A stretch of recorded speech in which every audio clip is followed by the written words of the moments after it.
Health Show. This is fitness and nutrition expert Shawn Stevenson here with my beautiful and talented co-host and producer, Jade Harrell. What's up, Jade? What's up, Shawn? How you doing today? I have been infiltrated. You got a little bit of the sickness. Infiltrated by the virus. Yes, the summertime sickness. It's pretty random, but it happens to the best of us. But I'll assure you, it's a lot of good energy here in this room today. We're going to help you get better faster. I promise. Thank you. All very right. much. Well, you look fantastic. Well, give thanks. I feel good other than the little bit of mess that's happening up here. The little bit of mess. A little bit of mess. Silly pants. Well, everybody, thank you so much for tuning in today. And if this is your first time tuning into the show and somebody that you know has given you this episode, it's because they care about you tremendously and they want to see you doing well. And today we're actually going to be talking about 15 different ways exercise can make you smarter, younger, and more successful. Ooh. So they're trying to help you to tap into something even deeper than just the more kind of primitive ideas about exercise, you know, the getting sexy part, which is important, the health aspect, but there's so many things that are much, much deeper that you need to know about and you need to take advantage of. And this is why they gave you this episode.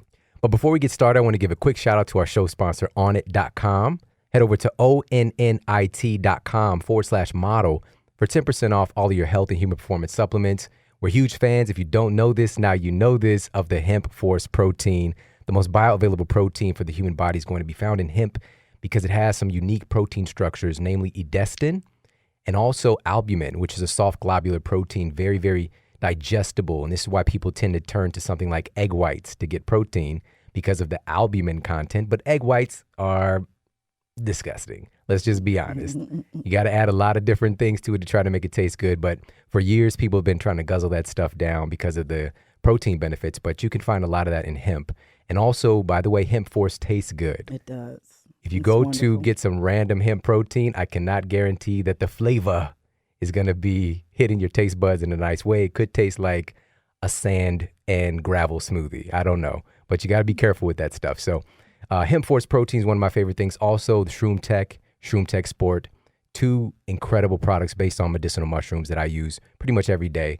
Just being around a lot of summertime sickness, I load up on the Immune Tech, the Shroom Tech Immune, and it's based on chaga mushroom, turmeric, which has the curcumin compounds, which are powerful antioxidants.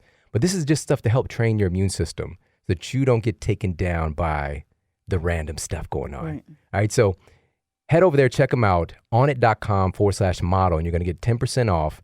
Now let's go ahead and get into the iTunes review of the week. This is another fantastic one.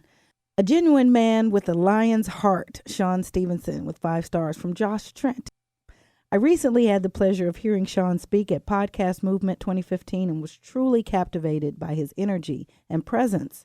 I feel like I found a treasure chest full of gold with the man and the message. Shawn's inspiration is for all of us who care about being the best versions of ourselves in body, mind, and spirit. Honored to have met you and learned from you, Shawn. Thanks for all you do. Josh Trent, host of the Wellness Force radio podcast. Fantastic. Thank you so much, Josh. And it was a pleasure meeting you as well. Thank you. Yeah, that definitely put a smile on my face for the rest of the day. Thank you so much for that. Everybody, thank you so much for heading over to iTunes and leaving these reviews. It means a lot to us. It truly, truly does.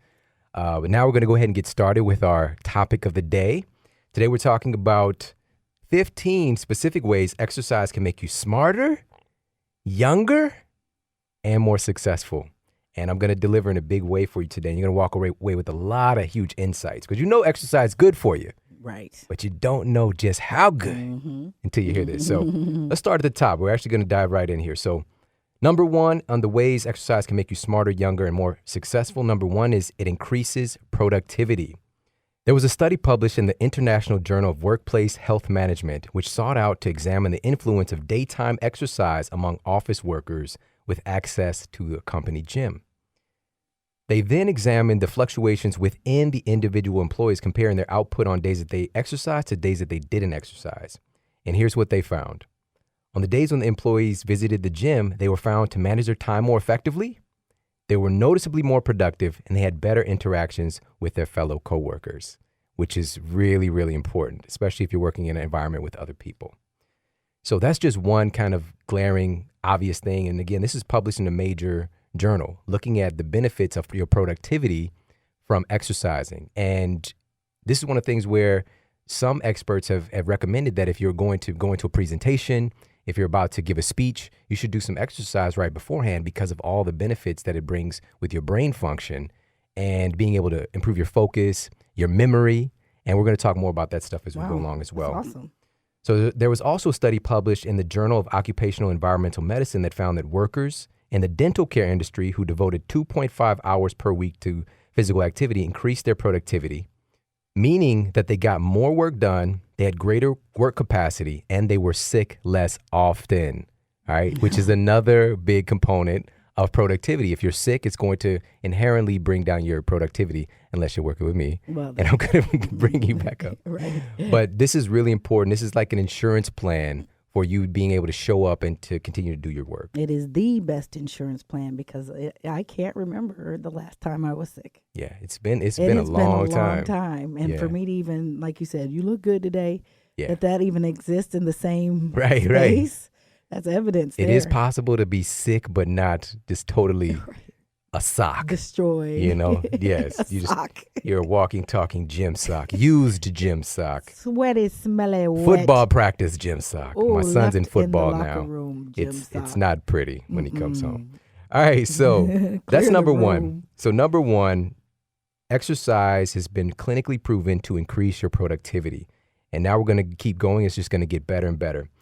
Number two on our list of the 15 ways that exercise can make you smarter, younger, and more successful. Number two is that exercise combats depression. Exercise has been clinically proven to trigger your body to release endorphins and enkephalins. And these are these really interesting chemicals that your body basically produces endogenous morphine, which is the endorphins, and then endogenous opiates, which is the enkephalins. So am I hearing morphine and opium somewhere in there? This is correct. These are endogenously produced. We're not going hanging out at a morphine den, just kicking back and smoking some opium. It's not like that. This is something that your body produces as on its own, and it's very powerful for making you feel more relaxed, centered, peaceful, and also just kind of feel good, And that morphine, it's a pain relief, right? Mm-hmm. It can help to block pain. And what's the opposite of really feeling good is feeling in pain. Absolutely. And so those are two different things that are going on there with combating depression. Another thing that exercise does is it triggers the secretion of serotonin. And serotonin is a very well-known kind of mood enhancer. It's a feel-good hormone. And it's a real powerful basis for a lot of antidepressant medications. They're serotonin reuptake inhibitors. So they're blocking your body from breaking down the serotonin that's in your system already.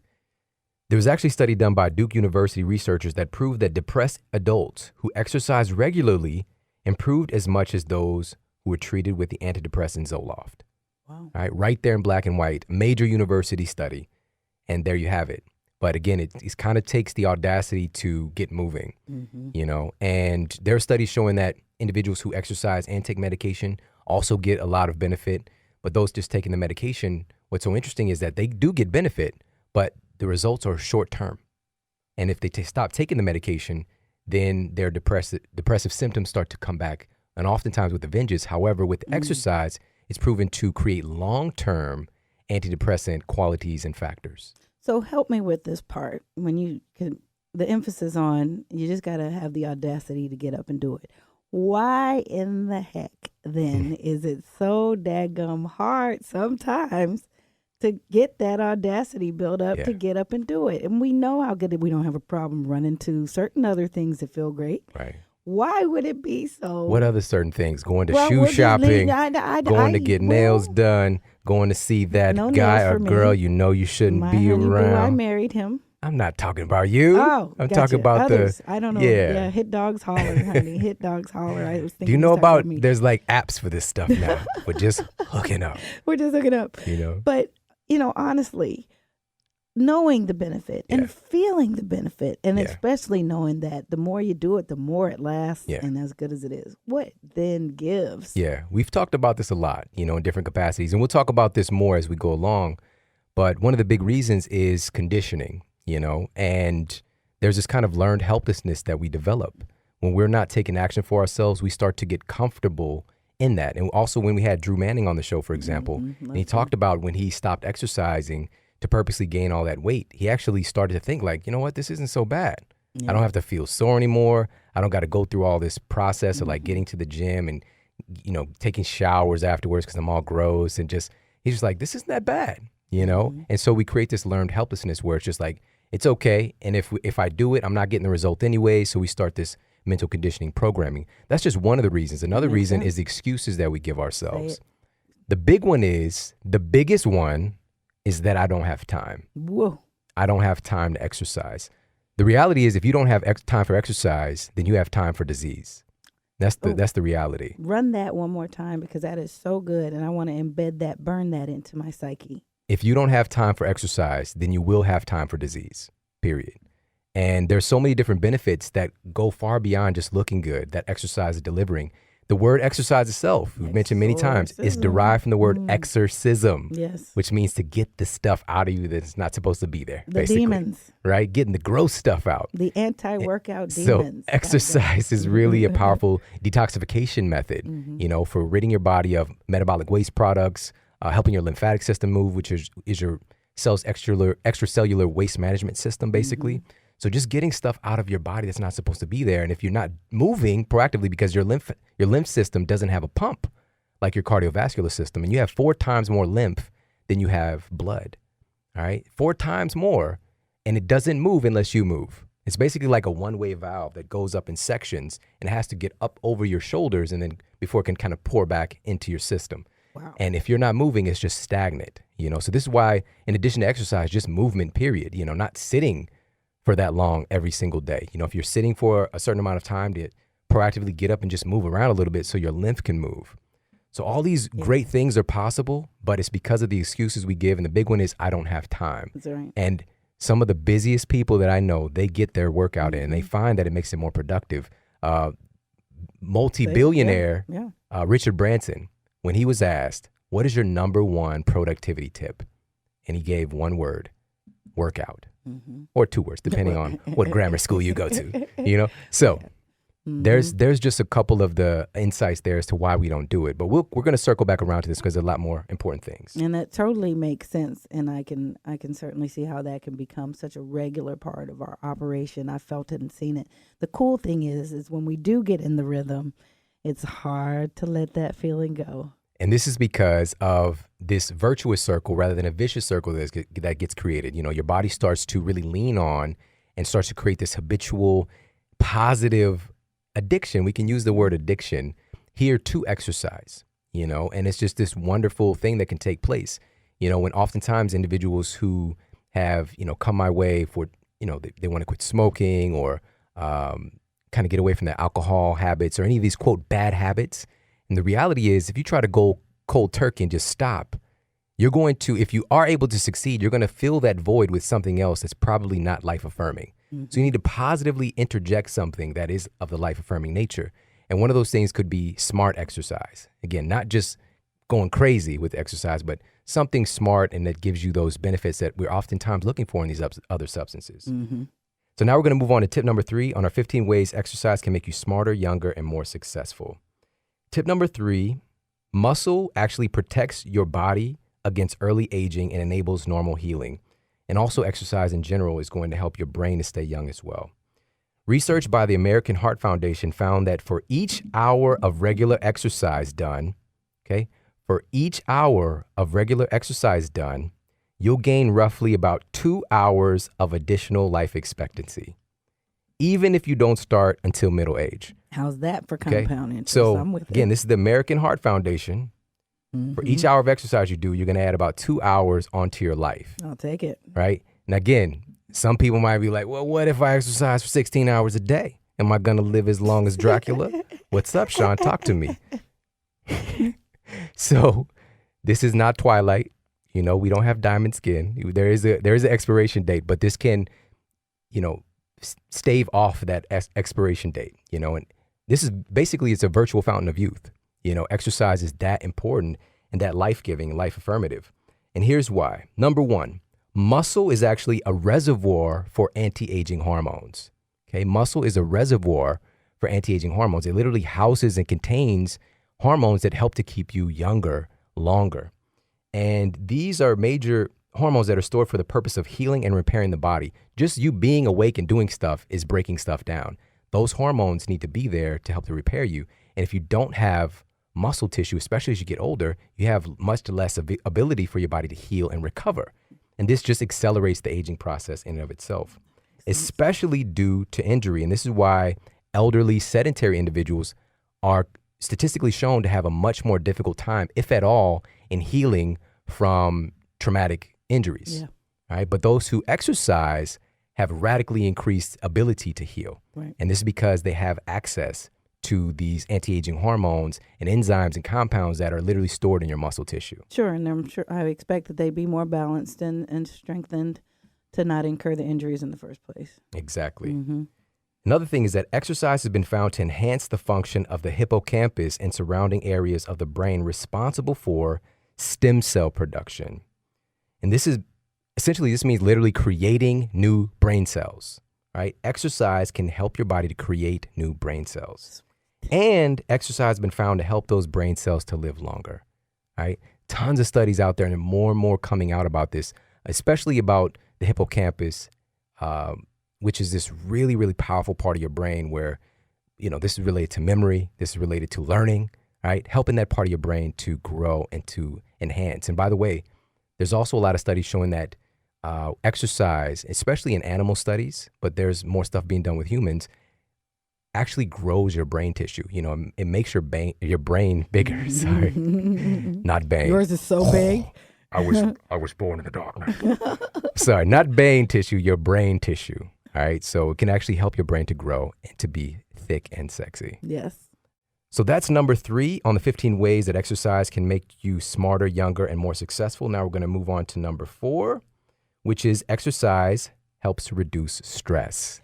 This is another way that it can make you younger and more successful. Number 1, it improves your body's ability to break down and eliminate stress hormones. Okay, by you exercising, it increases your body's ability to break down and eliminate stress hormones. Now, smart exercise, moderate exercise decreases the overall cortisol in your bloodstream. Okay, and cortisol is a wonderful hormone that gets a bad rap. If there's too much of it, yes, it is a problem.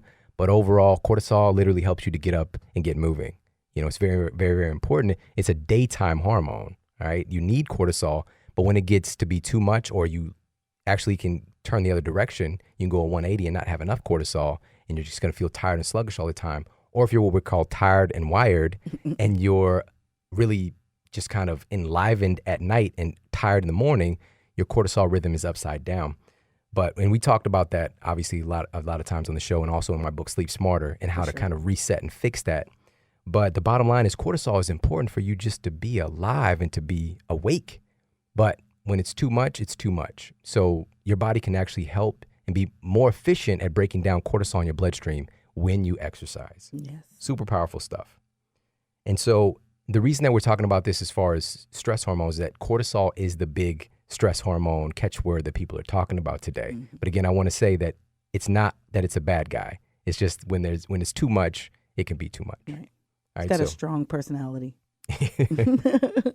And also what we talked about already, the endorphins and the enkephalins, these are those feel-good molecules as well that help your body to combat stress. It's like instant stress relief for a lot of people. And they've told me over the years, exercise, like I need it so that I feel good. It's like my de-stress time, and I think it's a wonderful thing. But again, all these things need to be in balance because even with exercise, we already know we can go too far off the deep end and be producing an insane amount of cortisol, and your body has to spend days, if not longer, trying to clean up this mess, So we need to respect our body. And we've talked a lot about smart exercise. And we'll put, an episode or 2 in the show notes to go back and look at what type of exercise we're talking about doing here. But the bottom line is today's show is really talking about the different ways that exercise can help you to look younger, feel better about yourself, and also be more successful in your life. All right, so let's move on to number 5 on our 15 ways. Number 5 is that exercise improves confidence and body image. Yes, it does. All right. Negative body image has grown to just epidemic proportions especially in the last couple of decades. One of the big reasons is that obviously, in our world today, people are feeling indoctrinated by all of this fake food that we're all exposed to on a regular basis. And they're literally not feeling and looking good generally, just within themselves. And they know this, they're just not healthy. But outside of that, the media, what's been pushed onto our psyche is the way that you're supposed to look and the things that you're supposed to do with your life. And if you're it's like a vicious circle where people get trapped in this learned helplessness because they're eating this food that they've been told is the right thing to eat, which is causing them to have screwed up blood sugar, screwed up hormones, and inability to lose weight because they're eating a high carbohydrate diet because, the government said you should eat 7 to 11 servings of whole grains a day, which keeps your insulin high all the time and keeps your body storing fat. And they're just feeling stuck and trapped. It's like, I just ate this high fiber bar. Right.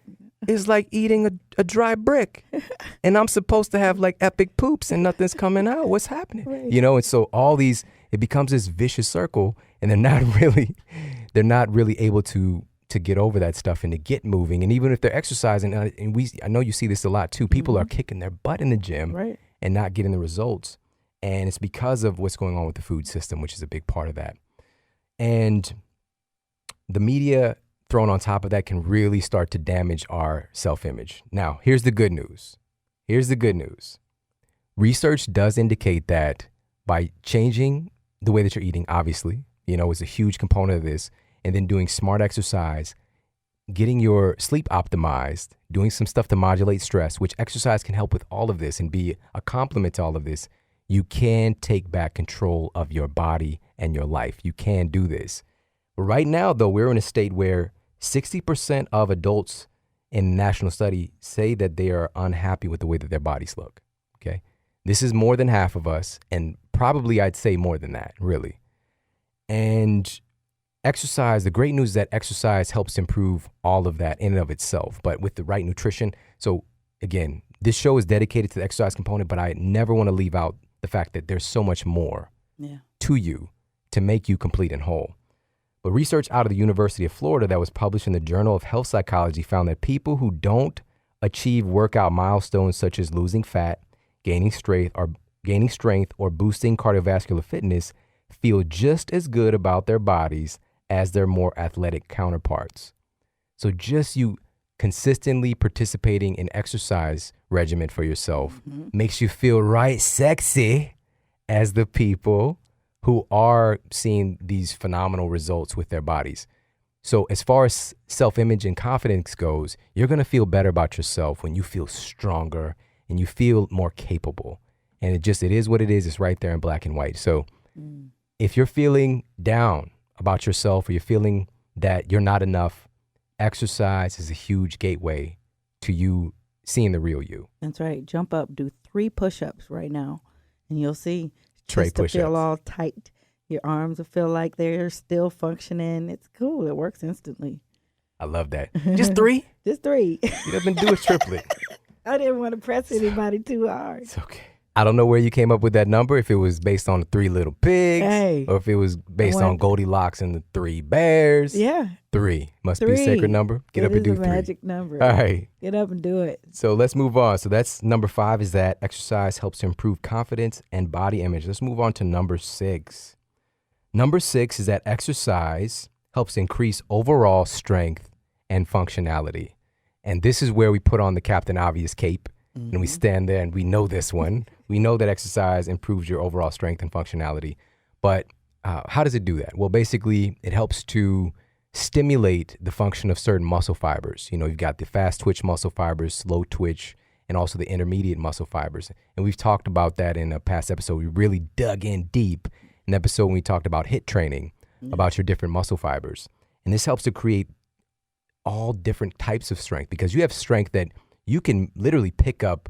Like we were just flipping like 500-pound tires, goodness. Right? The tires that you showed on your video on Instagram. So you can literally flip like massive. And, you hear the stories of the moms picking up cars, from off their child and things like that. But you have the ability, but you can't do that very long. You have this incredible ability to tap into for you to be able to move heavy weight or to move very quickly.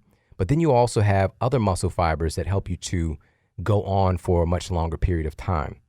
And so it helps increase your strength overall and also your functionality. So this is making sure that you don't end up not being able to take care of yourself, Right. And this is a big situation that's happening in our society, obviously, that we didn't see, a few decades ago even.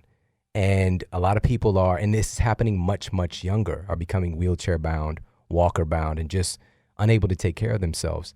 And with exercise, you can really help prevent that and push it off to the future of when stuff does start to, decline at a more natural and normal rate rather than just catastrophic thing happening and your body breaking down. Because I don't know about you, but I want to be able to take care of myself and drive myself to the store. Yes. When I'm 99. When I'm 99 in 7 days. I set a goal for how old I want to live. I'm going to be like, honey, because my voice is going to be the same, Right. but just a little more.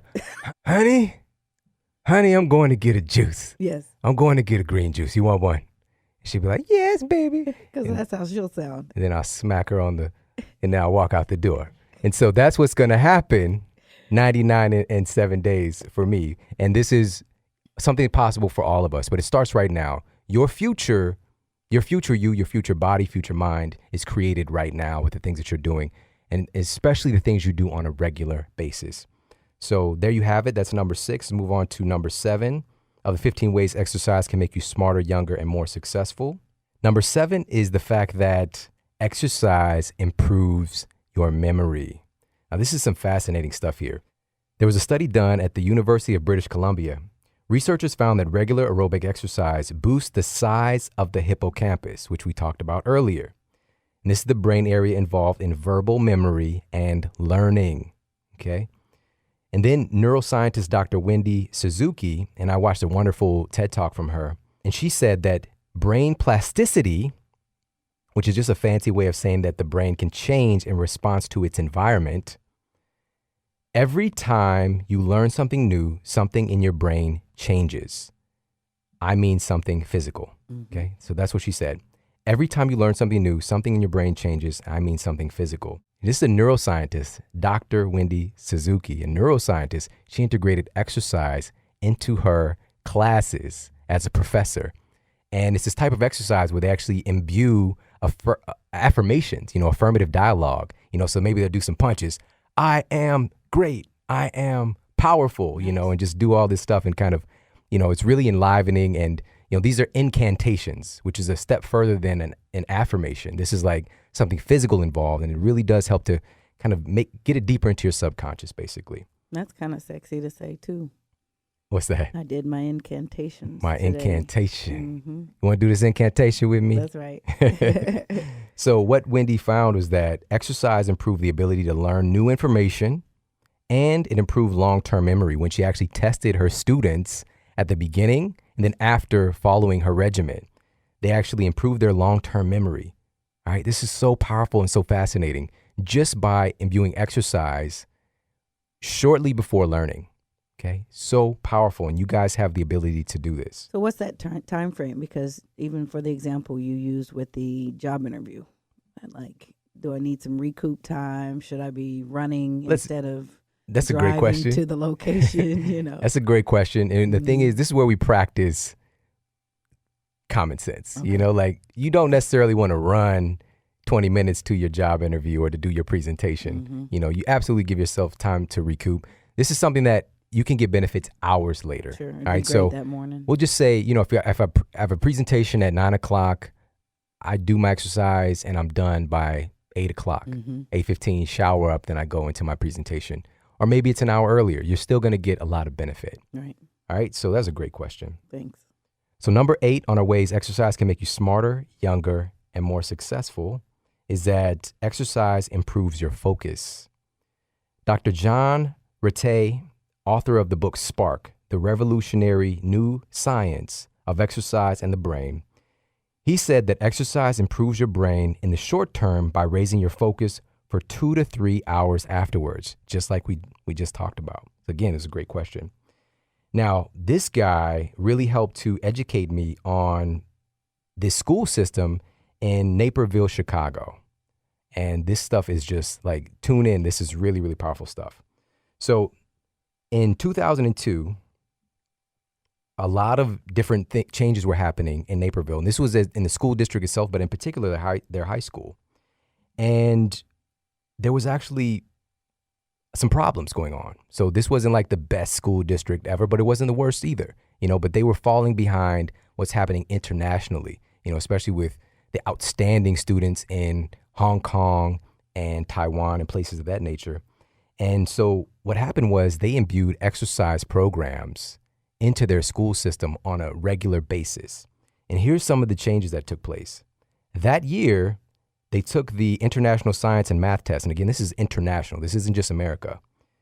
And this is where, Hong Kong, Taiwan, Malaysia, Singapore crush it. Mm-hmm. But here's what happened. In the U.S., they typically score in the teens, like they're ranked in the teens. But that year, Naperville scored number 1 in the world in science and number 6 in math. After incorporating exercise on a consistent basis. Whoa. Yes, where they literally would have the students exercise and then go right into learning. Powerful stuff. Yes, it is. And on top of that, just 20 minutes of walking had been shown to generate a 10 to 15% better testing score after exercise. Okay, so they took tests, and then they had them exercise before taking the test, 2 different times. Okay, took the test, got a score, had exercise, and then did a test and got scores. Scored 10 to 15% better. All right. That's amazing. Powerful stuff. By the way, I got to make this caveat. This was seen within a 4-month period as a drastic decrease as well in disciplinary problems. Okay, just in a 4-month period with an everyday exercise program. Schools in Kansas City, so these were more problematic areas. Schools in Kansas City saw a 63% drop in the first year by incorporating daily exercise. Schools in Charleston, South Carolina saw an 83% drop in the first 4 months compared year to year in disciplinary problems. That quickly, because again, it helps you to. That's significant of a drop. Yeah. 83% drop. Come on. And then, but in the other option is to give the children drugs. Just call it like it is, just to give them drugs to make them to settle down, calm down, pay attention. When their natural state is to be moving, and it's understanding our education system, there's a lot to be worked on. So initially, I remember when I was a kid, we did have gym every day for a time period when I was very young, but then it got phased out to be like every Monday, Wednesday, Friday, then 2 times a week, then gone. Then you got to pick a class. You got to pick gym if you're going to have it. PE. Mm-hmm. And so why they did that was because America was falling behind in the test scores. We were falling behind the rest of the world. So we need to have more time, a butt in chair, and really try to work through this stuff. When beating a child into submission to learn is not the way to go. We want to encourage all facets of being human. Sure. And then give them the best circumstances and conditions to really grow themselves. But that's just me. Well, the evidence is there. The evidence is there too. It was more of a winning situation for them all. Absolutely. And so here's one other thing is that in 2002, 3% of their schools, so this is in Naperville, 3% of their school children were overweight. When the national average at that time, this was in 2002, was 33%. The national average was 33% overweight children, and it was only 3% in their school. And this is a school district of 19,000 kids. Shocking, right? Yes, it is. Let's move on to number 9. Number 9 is that exercise helps to burn fat and maintain a healthy body composition. Again, Captain Obvious is on the scene to save the day. This is why people turn to exercise a lot of the time, is for this benefit of burning fat and maintaining a healthy body composition. So we've talked in depth about how your body actually does that. And this is based on a couple of enzymes, certain hormones, hormone-sensitive lipase, and a lot of the anabolic hormones that get produced that actually trigger your body to break down the stored glycogen and potential fat, that's another big thing. It's not just about getting your body to break down fat tissue. Right. Takes quite a bit of work. Mm-hmm. It takes quite a bit to get your body to that place. But there's so much more. When you start to store up more and more glycogen and you have this glycogen spillover, what happens? So muscle glycogen, then liver glycogen, then this glycogen spillover, your liver can literally produce fat in a process called lipogenesis. So it helps your body to actually prevent, especially HIIT training, lipogenesis from happening, right? We would want that. So we want to burn fat, but also prevent our body from storing more fat in the first place. How about that? And to evade the fat that is yet to come. Okay, so now let's move on to number 10 on the 15 different ways exercise can make you smarter, younger, and more successful. All right, number 10 is that it helps you to improve your eating habits, this is coupled right with the fat burning and body composition, all that good stuff. So it actually helps you to improve your eating habits. And here's why. Number one, the endorphins. So the endorphins help to improve the prioritization of the brain. After exercise, your ability to sort out priorities actually improves, allowing you to block out distractions and to better concentrate on the things that you actually want to do. All right, so you can take back control of your brain. Praises. All right, and your brain might just usually be like Homer Simpson. Right. Donut. Out. Yeah. Right? There's a monkey in there just, with the... Anyways, but this helps you to take back control of your brain.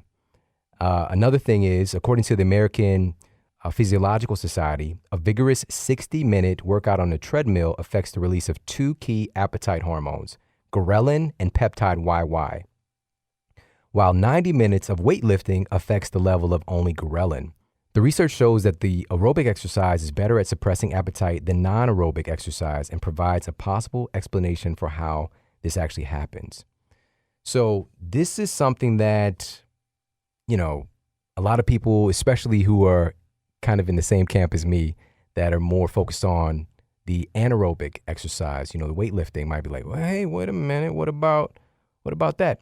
And what it is the intensity. Because I found, experientially that if I'm just lifting weights and just kind of doing some powerlifting, I do tend to have an appetite after I get done. Not that it's like raging appetite, but I can eat, or have protein shake or whatever. But after I do some intense HIIT training, because I'm not really the cardio bunny, I'm not going to go and kind of do the couple miles of running, anything like that, which I have done historically.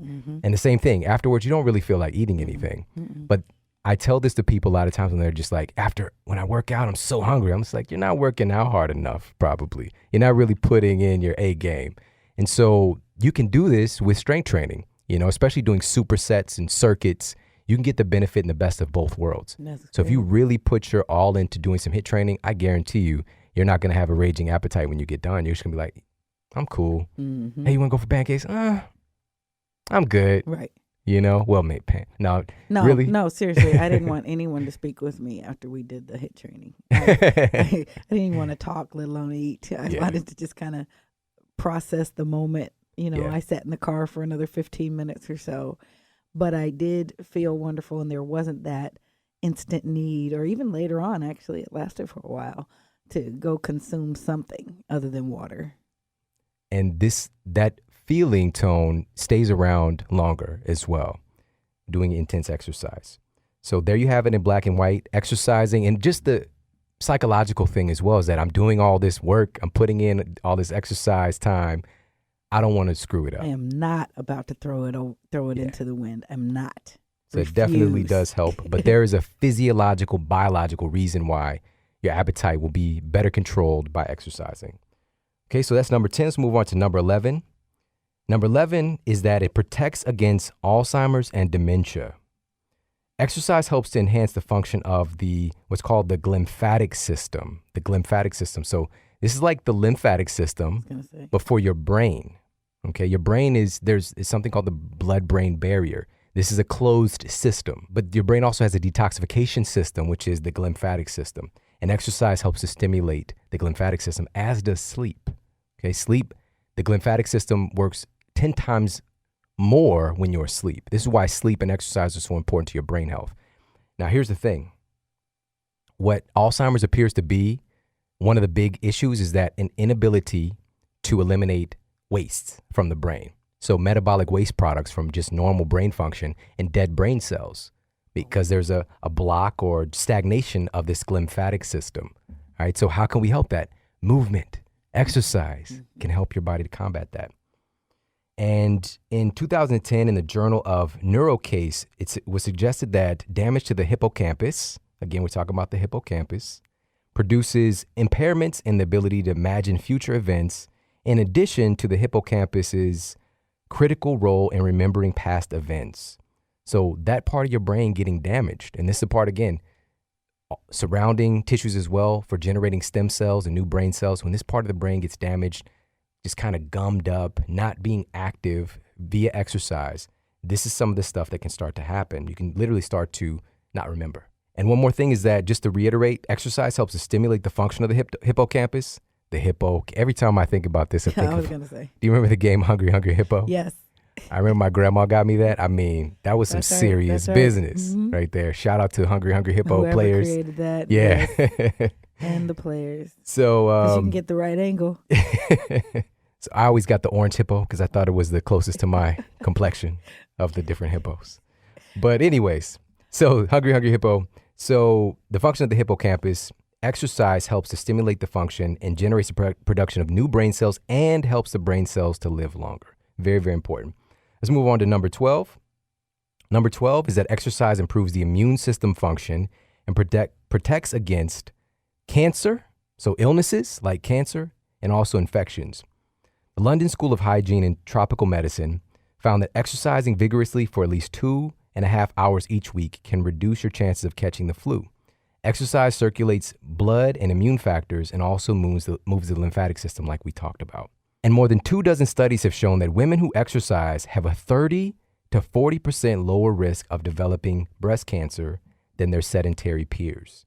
Okay. Again, it's right there in black and white. There is a tremendous amount of studies showing that exercise is a powerful prevention for cancer, pretty much all types. Mm-hmm. Right. Very, very powerful stuff. And we can literally devote a whole show just talking about that. And lastly, it reduces blood estrogens, which this is one of the components, especially of something like breast cancer, right? And reduces blood sugar, which is another component to cancer, and also the insulin response, okay? Because insulin is a growth factor, right? Which can help the development of things that you don't necessarily want to grow as well. So all good stuff happening with exercise. Let's move on to number 13 of our 15 different ways exercise can make you smarter, younger, and more successful. And this is a pretty good one. Exercise can actually help to improve your sexual health. Yes, sir. And the benefits are twofold. Number one, psychologically, you feel more confident about yourself. I feel good. You feel good. I can make you look feel good. You know? You can make me feel good. And number two is that you have the benefit of improved circulation. Sure. And the health of your sexual glands and organs are going to get that good blood flow.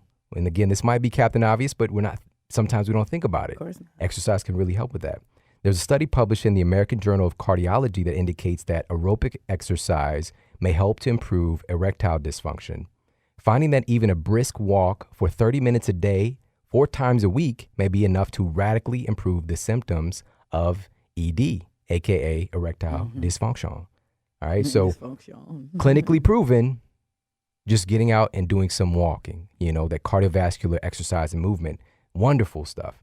Also the endorphins, those feel-good hormones, they make you feel good. When you feel good, you can feel better. Everybody wins. It's a gateway. And what else? So we've also got the improved hormone function, obviously. So especially with strength training in particular, leads to an increase in testosterone production. And that is the big driver of sexual desire for men and women, And with women, it's much more complex. There's a lot. There's more of a hormonal soup going on. But testosterone is a really powerful component of that. For guys, we're obviously a little bit more simple, a little bit. We're also very, very complex when you look at stuff biochemically, but testosterone is a very, very powerful driver for that. So lift some weights, do some walking. You're going to be good. There you go. You'll get that affirmation as well. All right, so let's move on to number 14. Number 14 is that it improves cardiovascular health and endurance. Muscular endurance, literally, it's so important for you to be able to just grind and to keep going, for you to take action in your life. You have to have physiological endurance to get stuff done. Period. And you build that through exercise. Number one, it increases your VO2 max. And your VO2 max, basically that stands for the maximum oxygen uptake. And it refers to the amount of oxygen that your body is capable of utilizing in a minute.